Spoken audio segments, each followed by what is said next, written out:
Hello મિત્રો, તમારું સ્વાગત છે ગુજરાત એન્જિનિયરિંગ એકેડમી ચેનલની અંદર. બરાબર, તો આજના રોજ આપણે વાત કરવાના છીએ ડિજિટલ ગુજરાત સ્કોલરશિપ વિશે. થોડાક ટાઈમ પહેલા આપણે એક વિડીયો નાખ્યો હતો ઓટીઆર રજીસ્ટ્રેશનનો. બરાબર, એમાં ઘણા બધા મિત્રોને પ્રશ્ન હતો કે ઓટીઆર કઈ રીતે કરવું, રજીસ્ટ્રેશન નંબર નથી મળતા, ફોર્મ આગળ વધતું નથી, નંબર નાખ્યા વગર.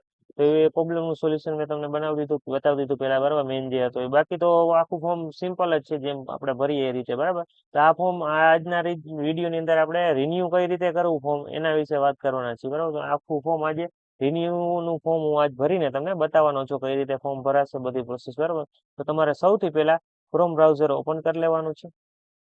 સર્ચ કરવાનું છે ડિજિટલ ગુજરાત. એની ઓફિશિયલ વેબસાઇટમાં વયું જવાનું રહેશે. એની ઓફિશિયલ વેબસાઇટ છે પેલી. બરાબર, પછી તમારે અહીંયા તમારા સિલેક્ટ કરવાનું છે મોબાઈલ નંબર કે ઈમેલ આઈડી જે નાખવું હોય અહીંયા મોબાઈલ નંબર દાખલ કરી જે તમે સિલેક્ટ કરો તે વસ્તુ તમે દાખલ કરી શકો છો. બરાબર, મોબાઈલ નંબર સિલેક્ટ કરે છે, હું અહીંયા મોબાઈલ નંબર, મારો પાસવર્ડ, કેપ્ચા કોડ દાખલ કરી અને લોગિનના બટન ઉપર ક્લિક કરીશ અને આપણું ફોર્મ હું લોગિન કરી લઉં છું ફટાફટ. બરાબર, કેપ્ચા કોડ દાખલ કરશો તે પછી તમારા મોબાઈલ નંબરની રજીસ્ટ્રેશન છે તેની અંદર એક ઓટીપી આવશે. ઓટીપી દાખલ કરી પછી તમે લોગિન કરી શકશો. બરાબર, તો ફટાફટ આખી પ્રોસેસ કરી લઉં છું, પછી આગળ જોઈએ આપણે.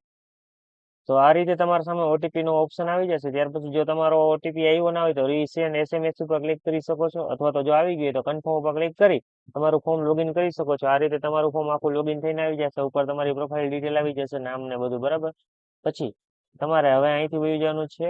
તમારે જો પ્રોફાઇલ બનાવેલી ના હોય તો માય પ્રોફાઇલ ની અંદર જઈને બનાવી પણ શકો છો. આપણે આખું નવું ફોર્મ કઈ રીતે બનાવવું એને હું ગયા વર્ષે બનાવ્યો હતો. બરાબર, એમાં પ્રોફાઇલ બિલ્ડ કઈ રીતે કરવી એનું બધું સમજાવ્યું હતું. બરાબર, બાકી આખી પ્રોસેસ બેનની સેમ જ હોય છે. બરાબર, આમાં હું તમને પ્રોફાઇલ બિલ્ડ કરીને નથી બનાવતો, નકર વિડીયો લાંબો થઈ જશે. પછી અહીંયા તમારે સર્વિસીસ ઉપર ક્લિક કરી સ્કોલરશિપ સર્વિસીસ ઉપર ક્લિક કરવાનું છે. એટલે આ રીતનું ઇન્ટરફેસ તમારી સામે આવી જશે. અહીંયા તમારે જે કાસ્ટ લાગુ પડતું હોય એ તમે અહીંથી સિલેક્ટ કરી નવું ફોર્મ પણ ભરી શકો છો. મારે જૂનું ફોર્મ ભરેલ હતું તેનો અહીંયા રિન્યુ નો ઓપ્શન આવે છે, તો હું રિન્યુ ઉપર ક્લિક કરી દઈશ.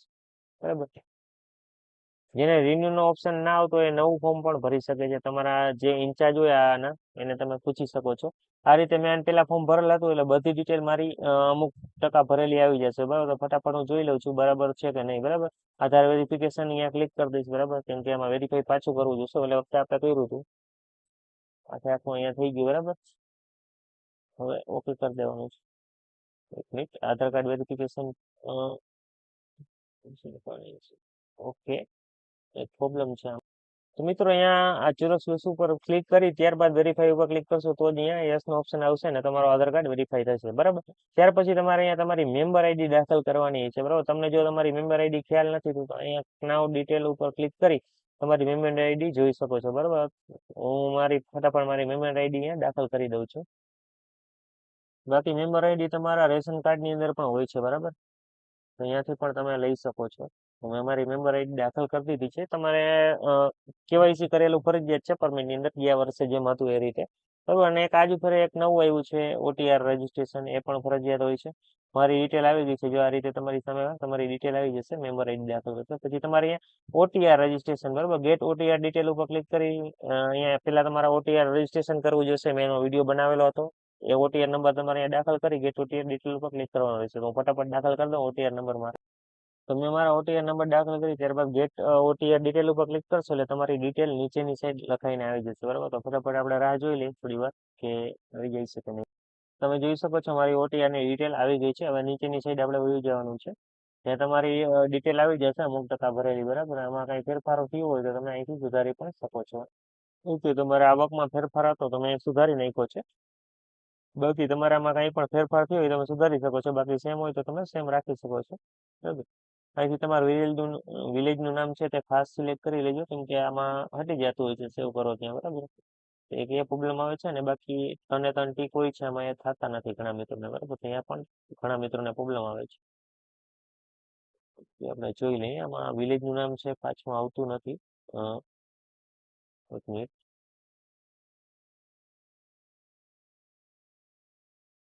તો થોડી વાર રાહ જોઈએ. આપણું નેટવર્ક થોડુંક સ્લો હાલે છે અત્યારે, એટલે અહીંયા એ રીતે નતું આવતું. હવે આવી ગયું છે. હવે સેવ નેક્સ્ટ ઉપર ક્લિક કરશે એટલે આગળનો ઇન્ટરવ્યુ આપણે જોઈએ શું આવે છે. તો તમારી ડિટેલ આ રીતે સેવ થઈ જશે અને સક્સેસફુલ લખેલ આવી જાય. તમારે ઓકે કરી દેવાનું છે. પછી તમે બીજા પેજ ઉપર આવી જશે. તમારા બેંકની ડિટેલમાં જો કઈ ફેરફાર ના થયો હોય તો તમારે આમને મને રહેવા દેવાનું છે. બરાબર, ઓકે, આ રીતે આમનામ રહેવા દેવાનું છે. પછી તમારે અહીંયા બેંકમાં જે રીતે નામ છે એ દાખલ કરવાનું થશે, તો હું દાખલ કરી દઉં છું.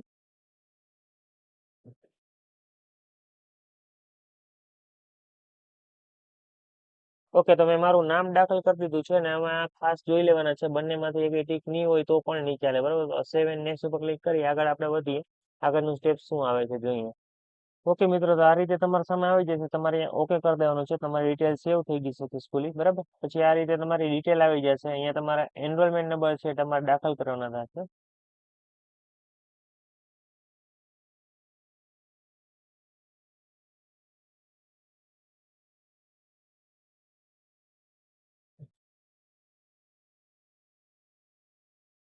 ઓકે, મેં મારા એનરોલમેન્ટ નંબર દાખલ કરી દીધા છે. ત્યાર પછી તમે કયા યરમાં છો તે અહીંથી તમારે સિલેક્ટ કરવાનું છે, બરાબર. થર્ડ ને ફોર્થ સેમેસ્ટર, પછી આ થર્ડ, બરાબર. આ ફિફ્થ, હું અત્યારે ફિફ્થ સેમેસ્ટરમાં છું, એ સિલેક્ટ કરી લઉં છું, બરાબર. તમારે જે હોય એમાં ફેરફાર કરવાનો થતો હોય ફેરફાર કરી નાખવાનો છે, બરાબર.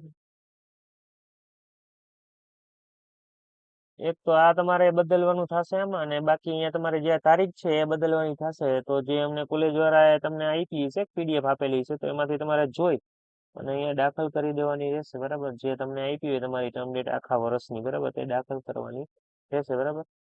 આમાં તમારી 5મા સેમેસ્ટરની ટર્મ ડેટ નથી દાખલ કરવાની, ખાસ એક વસ્તુનું ધ્યાન રાખે, બરાબર. આમાં તમારે આખા યરની ટર્મ ડેટ દાખલ કરવાની છે. તો તમારા કોલેજ દ્વારા તમને પીડીએફ આપશે, અથવા તો તમારા કોલેજના સર હોય એને પૂછી લેવાનું, સર અહીંયા મારે શું નાખવું, બરાબર. તો એ તમને કહી દેશે, બરાબર. મેં મારી દાખલ કરી દીધી છે, બરાબર. 27/5/2025 થી લઈને 20/5/2026 લગી મારી અ, ચાલવાની છે ટર્મ ડેટ. પછી તમારે નીચેની સાઈડ વહી જવાનું છે, બરાબર. પ્રીવિયસ એમાં તમારે સિલેક્ટ કરવાનું છે જૂના તમારે કી ક્લાસમાં હતા, તમે કયા યરની અંદર હતા, બરાબર. હું બીજા વર્ષની અંદર હતો, બરાબર, ત્રીજા ચોથા સેમેસ્ટરની અંદર. અને તે તમે પાસ ક્યારે કર્યું છે, તો તે તારીખ તમારે અહીંયા લખવાની છે, બરાબર. તો ચોથું સેમેસ્ટર મેં કર્યું 24 ની અંદર પાસ, બરાબર. 24 ની પણ આપણે 25 ની અંદર હાલ જ રિઝલ્ટ આવેલું છે આ સ્ટુડન્ટનું, એનું આપણે દાખલ કરી દઈએ. પછી એના ટકા કેટલા આવ્યા છે તમારે એ દાખલ કરવાના છે. જૂના યરની અંદર તમારે ટકાવારી કેટલી હતી, બરાબર, એ તમારે શોધવાની થશે ટકાવારી.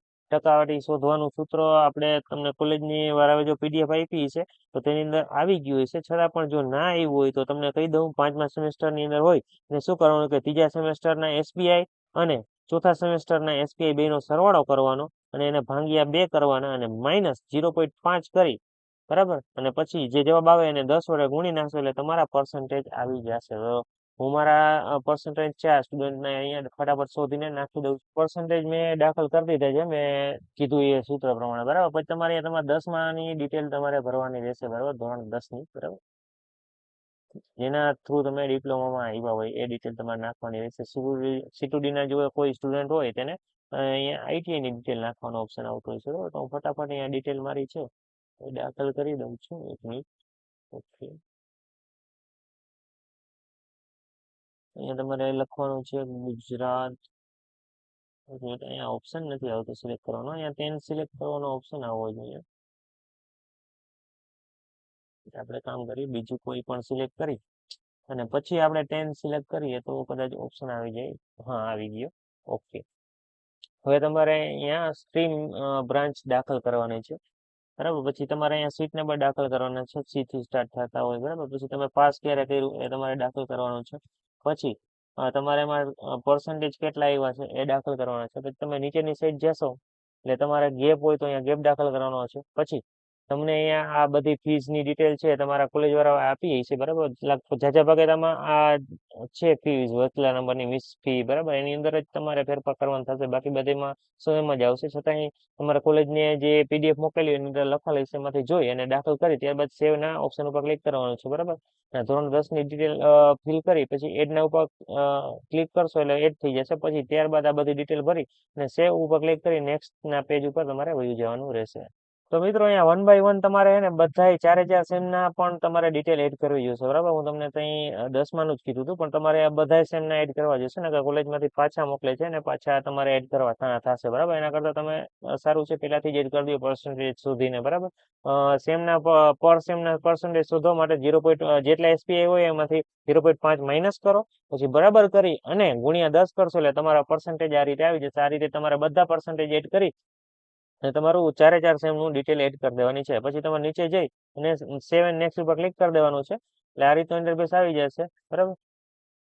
હવે પછી તમને અહીંયા કે છે ડિસેબિલિટી છે હોય તો યસ કરવાનું, નકર સેવ એન્ડ નેક્સ્ટ ઉપર ક્લિક કરી દેવાનું.